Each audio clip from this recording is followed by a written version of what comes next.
सध्या राज्यभरात एसटी कर्मचाऱ्यांचा संप सुरू आहे। बघूयात त्या संदर्भातल्या या 9 बातम्या। एसटी कर्मचाऱ्यांचा संप बेकायदेशीर, संपात सहभागी न होता तातडीनं कामावर रुजू व्हा, कोर्टाचे आदेश। तर संप मिटवण्यासाठी सरकारनं योग्य पावलं उचलण्याच्याही सूचना।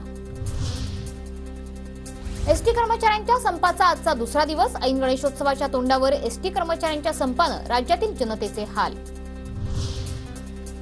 एसटी कर्मचाऱ्यांच्या मागणीचा प्रश्न सरकारनं सहानुभूतीनं सोडवावा। एसटी कामगारांच्या संपावर शरद पवारांची प्रतिक्रिया। तर सरकार एक सांगतंय आणि त्यांचे सहकारी वेगळं करतायत।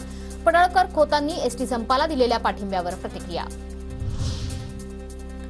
मुख्यमंत्री एकनाथ शिंदेंच्या उपस्थितीत वर्षावर एसटी आंदोलनासंदर्भात रात्री बैठक। गोपीचंद पडळकर, सदाभाऊ खोत, दादा भुसे, संजय शिरसाट यांची बैठकीला उपस्थिती।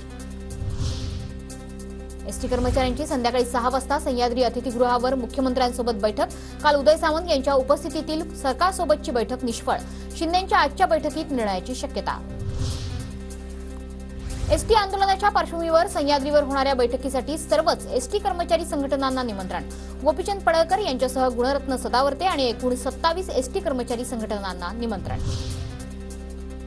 नाशिकमधील पंचवटी मध्यवर्ती बस स्थानकात कर्मचाऱ्यांच्या संपाचा आजचा दुसरा दिवस। एकही बस अद्याप डेपोबाहेर गेलेली नाही, त्यामुळे प्रवाशांचे प्रचंड हाल। अमरावतीत एसटी कर्मचाऱ्यांच्या संपाला अल्प प्रतिसाद। एसटी कर्मचाऱ्यांचा संप कामगार कोर्टानं बेकायदेशीर ठरवल्यानंतर आज प्रवाशांची रेलचेल वाढली।